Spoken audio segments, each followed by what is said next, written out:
Oh, hello guys. Yes, I thought I was number 3, so I don't have my audio recorder on, so please bear with me. Let's play holding music. Do do do do do do do do do do do do. And we're recording. Hello guys. Hello. Is everyone sufficient?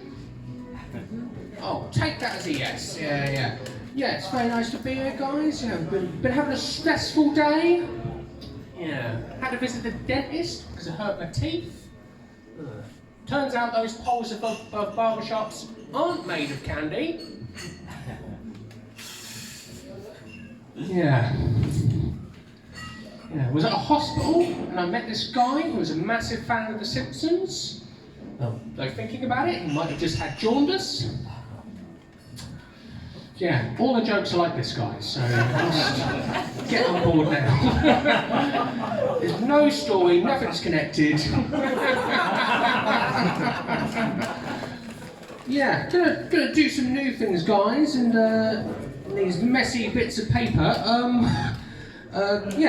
So just a bit of an insight into my life. So I've had to print it off all in green because I've run out of black ink, and I can't afford to buy more. So laugh out of pity, if nothing else. So yes, guys, what else was I going to do? So yeah, I was travelling through central London, sat on a double-decker, and I thought, is this a waste of chocolate?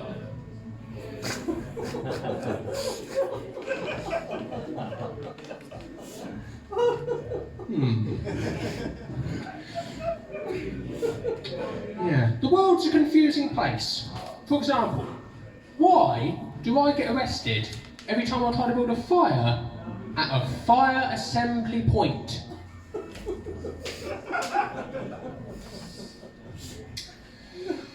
Yeah, I have 3 weaknesses. Counting.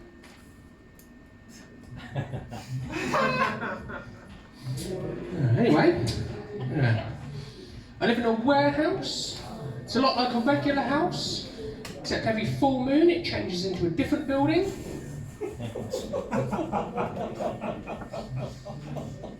Yeah. Strange place. Yeah. I used to work in a nursery where I'd spend a lot of time finger painting and playing with Lego. My boss would always tell me to stop mucking about and look after the plants. Yeah, I wasn't sure about that one either, so...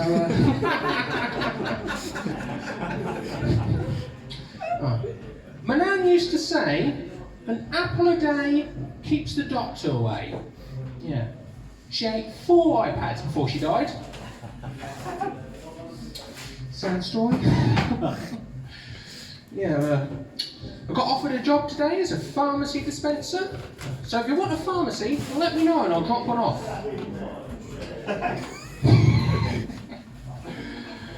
Yeah. My northern friend likes to put gravy on his chips, which means we have very messy games, poker. God, the lack of light on here is really it's not great. Oh dear. Been doing a course on how to improve your finances. Was watching an online lecture, and the guy doing it told us to make notes. So I've started counterfeiting money.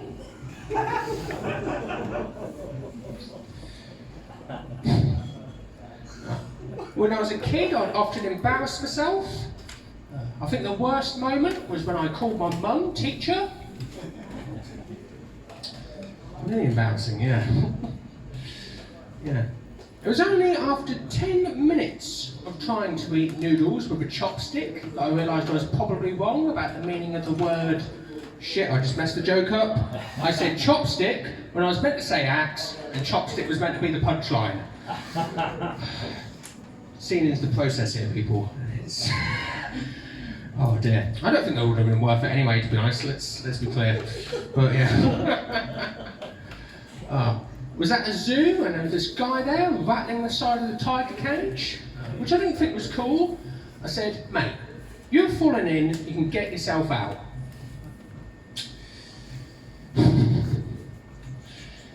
Yeah.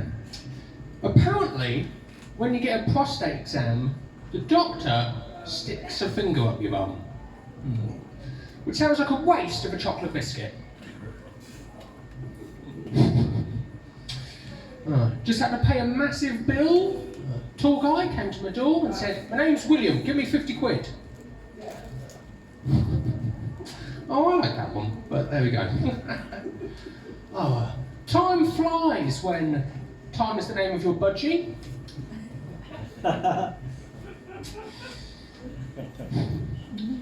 Was talking to this guy and he told me he was a dog groomer. I said, "You're a pervert, you should go to jail."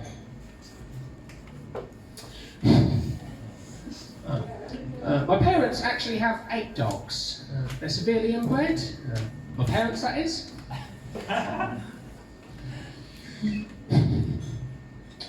Goodness me. Oh yes. What the hell does that even say? I don't know. Went to my local tattoo shop to get a tattoo, the word forgiveness. But he messed it up, so now I'm plotting revenge. Don't worry, it will soon be over, people. Yeah. Was at home having a wee, and I don't know if anyone else has had this, but as I was peeing, I felt this burning sensation. It was only then I realised my bathroom was on fire.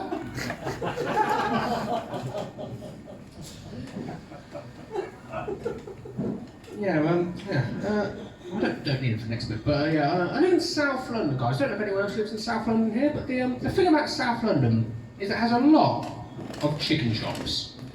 And the other day, I saw a kid cycle past one and shout, "Salmonella!" And I thought, wow. The Food Standards Agency have made some budget cuts. But yeah. Knew there was a reason I cut that joke. Yeah. But I'm so used to living in the city though that I find it difficult to relax anywhere that's too quiet. Went to visit my parents in the country, and to get to sleep, had to listen to an album of police sirens. But my parents are interesting people though. For example, my mum thinks she can talk to spirits. Just the other day, I found her talking to a bottle of Bacardi.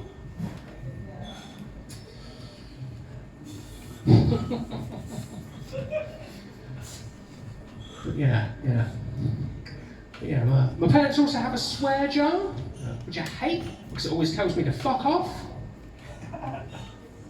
Terrible thing. But I'm going to leave you in a second, guys, and before I do, what can I leave you on that's actually half decent? I'll tell you what, guys. I actually had a stressful week. The other day, I was called in for an interview with the police. They bombarded me with questions, and I answered them all with no comment. They told me today that I didn't get the job. And on that mediocre ending, I'll leave you guys. Thank you. I'm Jeff Russell. Yeah. Hello. And as Josh mentioned, prostate exams. Anybody had a prostate exam? When I'm up there. No, nobody. It's just me. All right. No. So I regularly have prostate exams because I love immigration, especially American immigration. The services they offer, American immigration services, is just off the charts. They offer intimacy, they offer cuddle, prostate exam, a coffee chat, everything. So all comes in a package, and you can't say no. You can't say no, even if you don't want to. Good. Right, that was good. New material again. Right, so we've got more people attend that, which is good. So we'll do a couple of more, and then next, we've got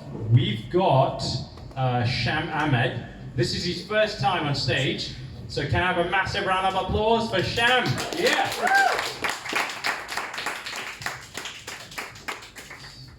So I'm not going to put the mic down because I already sucked Joe off in the bathroom, so that would be a bit pointless. So this is my first time, so be kind, please.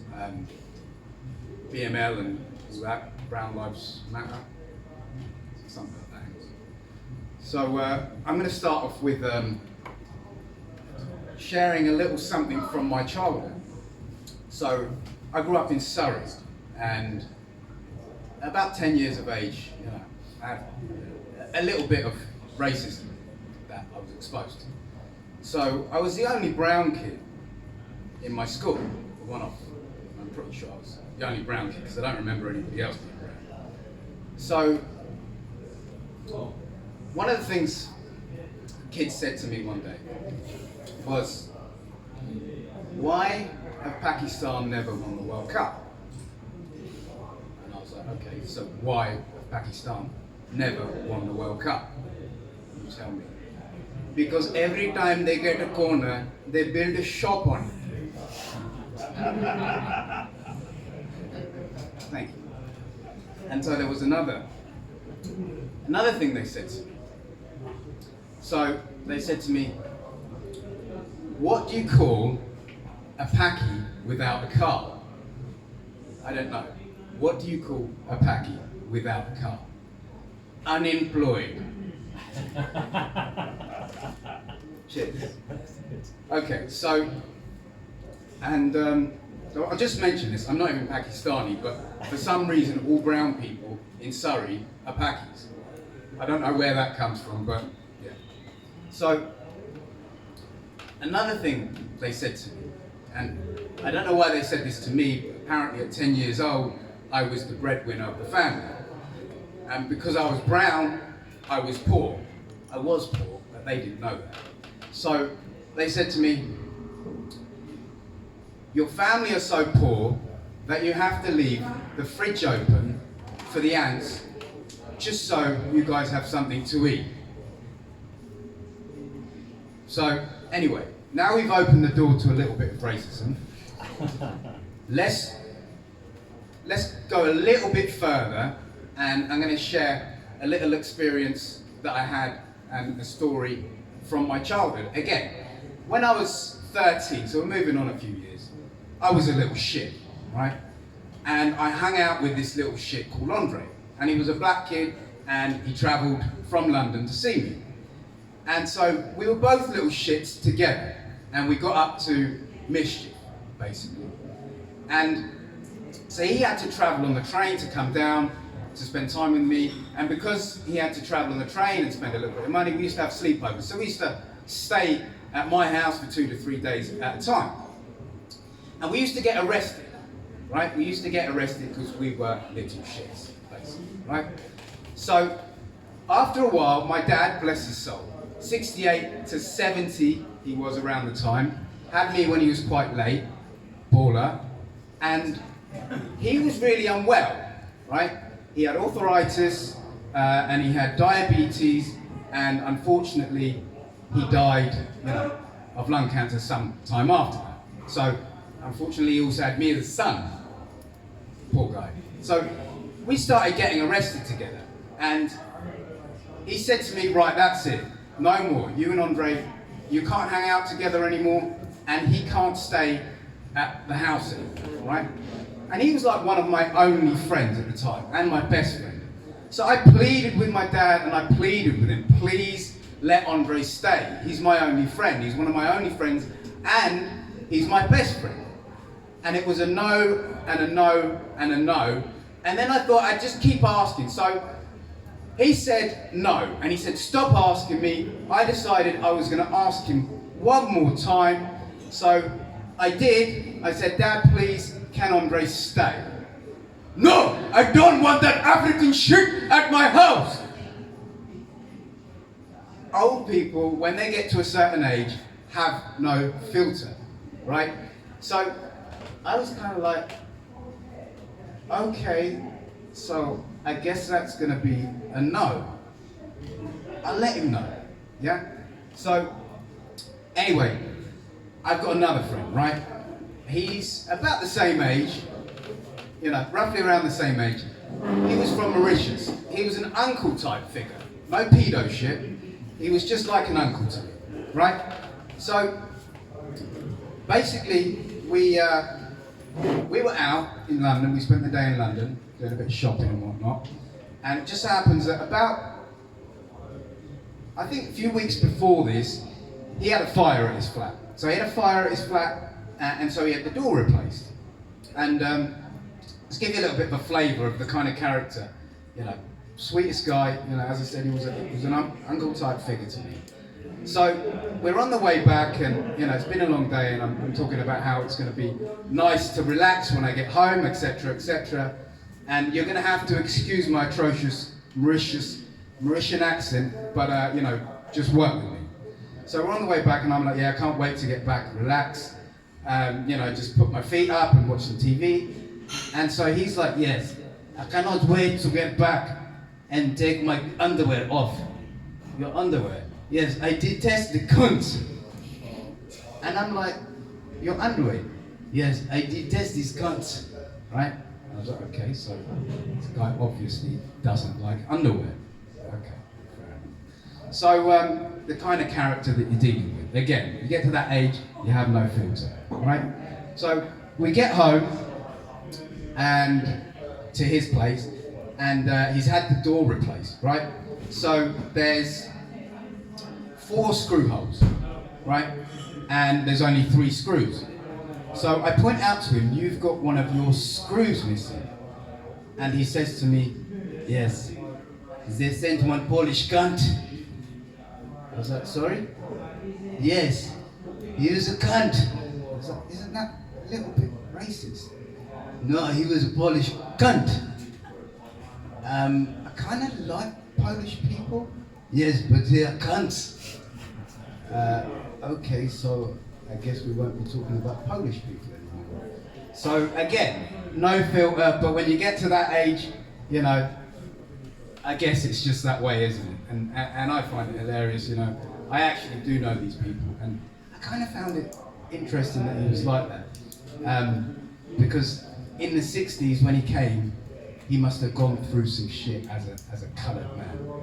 So for him to kind of be like that, he's one cold ass motherfucker. And so I've probably got to the 5-minute mark, but fuck it, I'm going to carry on. Excuse my bad language, but I am, you know, doing my best to try and keep it in theme with what I'm expressing. So I'll tell you one more story about me and my fucked up childhood, you know. Because I was a bit of a fucked up character, and I hung around with some fucked up characters, right? And so there was this transitional period where I was moving into a place where I'd stopped being so fucked up, and I wanted to be less fucked up. And I still had ties with some of my fucked up friends, right? One in particular was especially fucked up, right? It was a bit of a special case. Right? So, you know, we're in the car one day, and, you know, we're driving, and he says to me, Shan, I'm like, yeah. He says, bro, I've cracked it. You've cracked what? I've figured out a way we can make a killing. I'm talking about change the game. We're gonna live life to the max. And I'm like, really? And you know when someone's just really excited and enthusiastic about something, even before they share the idea, you kind of pick up on their vibe, right? So he's so excited, he's like, yeah, you're gonna love it. You know, I've been doing it, and it's, you know, it's brought me, you know, a lot of money, and I'm killing it. And you know, when you come on board, we're both gonna kill it. And I'm already thinking like he's got some groundbreaking entrepreneurial idea. That's going to change things for us. Because I'm thinking he knows who I am and how I operate, and he knows what I will and won't do. So I'm already thinking, yeah, you know, this is going to be a game changer. So I'm excited, you know, because he's excited. So then I'm like, okay, I'm a whiz. And I'm really excited, you know, genuinely excited. So then, tell me, okay. So basically, I knock on the door, right? And then I wait. I wait for about a minute, 2 minutes, there's no answer. I knock again. I wait for about a minute, 2 minutes, no answer. I go around the back, I knock on the back door. Wait for about a minute, 2 minutes, and then I kick the door through, I go in, and I take all their shit. Bro, that's burglary. No, bruv. It's my idea. No, bruv, that shit's fucked up. You're a burglar. No, bruv, why do you have to be so negative? I'm not being negative. You's a fucking burglar. Anyway, so I pointed out to him that if that had happened to him and one of his family members, how would he feel? And he said that I was bringing down his ideas and crushing his creativity. And I said, no, I'm not bringing down your ideas. I'm not being negative. You're a motherfucking burglar. And that was it. That's me. Whoa! Brilliant, right? So that was Ahmed's first gig. So can I have another round of applause, Ahmed? There, yeah.